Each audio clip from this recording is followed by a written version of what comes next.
One of the first nutrients that's lost when under stress is B1, thiamine. And one of the great champions of thiamine was Dr. Derek Lonsdale. In his book, Thiamine Deficiency Disease, Dysautonomia and High-Calorie Malnutrition, he shared that chemical toxins, chronic infections, EMFs, radiation, biotoxin exposure significantly contribute to chronic stress. Chronic stress, as you know, triggers a need for more energy to overcome the stress, regardless of the cause. Here's something I didn't know.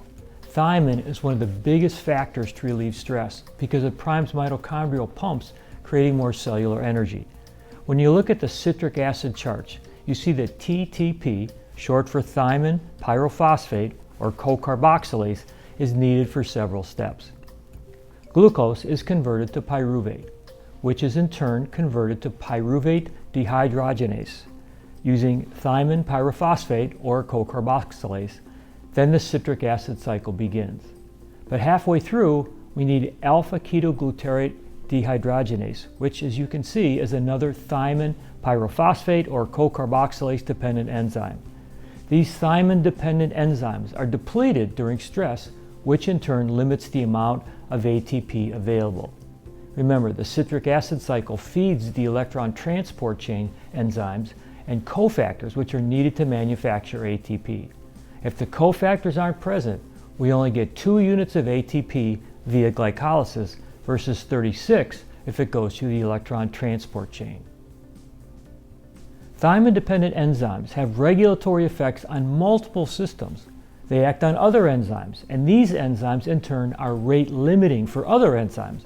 For example, the enzyme transketolase is needed to make glutathione, which I call the holy grail of antioxidants.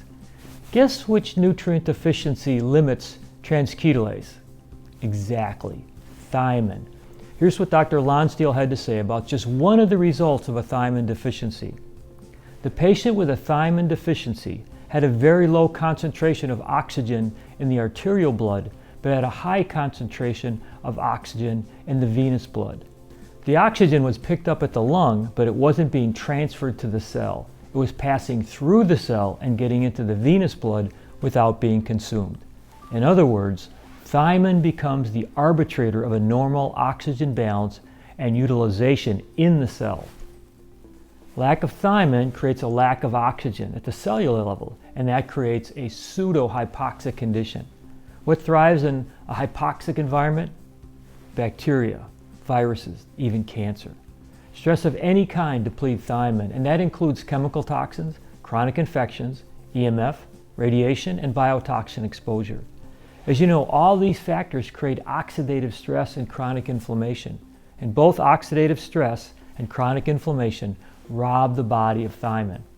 By the way, let's make sure we put glyphosate in that category as well. According to Dr. Lonsdale, not only does glyphosate inhibit ATP production by 40%, but it distorts healthy gut biomes, allowing dysbiotic bacteria and their byproducts to thrive.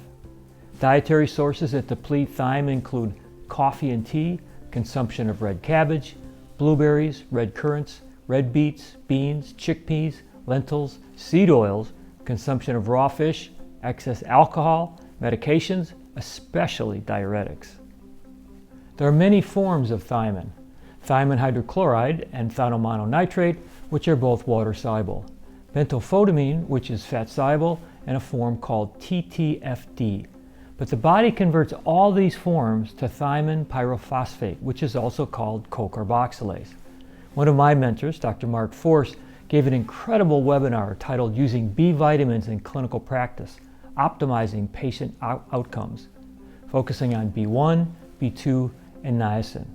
It was loaded with clinical pearls. Building on Dr. Lonsdale's work and his own clinical practice, he shared that thiamine deficiency can result in the following: an enlarged heart or heart failure, pulse below 65 or irregular pulse, low blood pressure, varicose veins, spider veins or hemorrhoids, slow refluxes, irregular heartbeat, experiencing worry, anxiety, insecurity, or a highly emotional state. He is sensitive to noises or smells, has trouble with concentration or foggy thinking, poor digestion, experiencing gas, bloating, or indigestion. Awareness of muscle twitching, feels drowsy after eating, sore, achy muscles after a little exercise, constantly fatigued, wakes up at night to urinate, wakes up at night and can't get back to sleep, experiencing back pain and when in one position, especially in bed at night, a headband-like headache, like a tight band around the head, itchy skin, sensitive to insect bites, shortness of breath, no stamina, frequently yawns, low body temperature, muscles that feel weak, and one's body feels heavy. Both Dr. Lonsdale and Dr. Force shared that direct lab testing is expensive and not readily available. Dr. Force suggested CO2, serum CO2, is a good indicator because it reflects mitochondrial function. Combining a CO2 below 26 and some, but not necessarily all the symptoms we discussed, gives you a good idea there's a deficiency. Some doctors may use muscle testing, but another way to test is to use an in-office functional deficiency test called the Romberg. Thiamine deficiency has a major effect on the autonomic nervous system, so one's balance will be affected. You can see a link to the right that discusses it in more detail. Biotics research makes several forms of thiamine, both as thiamine mononitrate and cocarboxylase. Thiamine 50 contains 50 milligrams of thiamine mononitrate for doctors that want to give higher dose thiamine. Bio3BG is a low dose form that contains the cocarboxylase form as well as other B vitamins in their methylated forms. You can see links to the right for label information. There appears to be a wide range of dosage recommendations from the orthomolecular docs to the low potency practitioners. We'll come back to this topic discussing dosage recommendations in another thiamine deficiency video part 2. Thanks for being with me today. I look forward to being with you again next Tuesday.